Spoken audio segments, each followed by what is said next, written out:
আমাদের আজকের ক্লাসের বিষয় সাধারণ জ্ঞান। ইতিপূর্বে আমরা 4টি এক্সাম নিয়েছি। যারা এক্সামগুলো দেখেন নাই, অনুরোধ থাকবে প্রতিটা এক্সাম দেখে আসবে, তাহলে পঞ্চম এক্সামের বিষয়গুলো আরও সহজ হয়ে যাবে।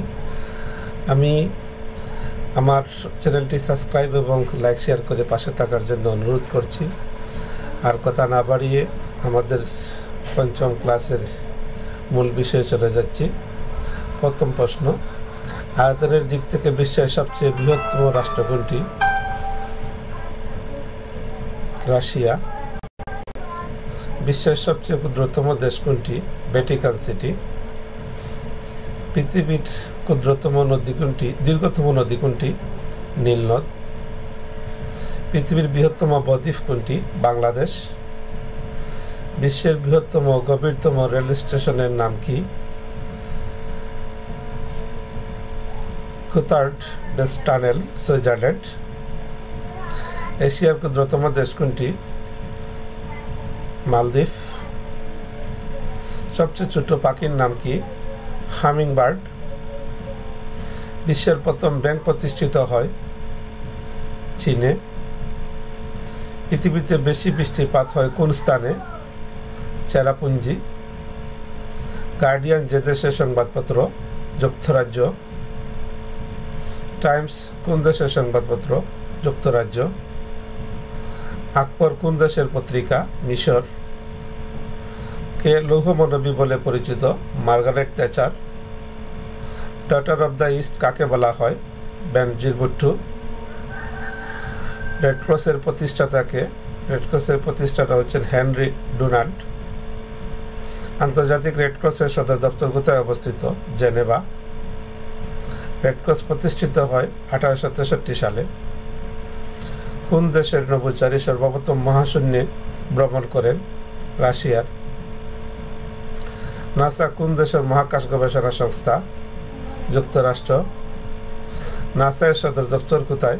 নাসার সদর দপ্তর ক্যাপ কেনেডি।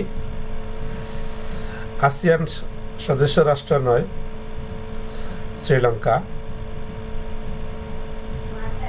আসিয়ানের মোট সদস্য দেশ কয়টি? 11টি।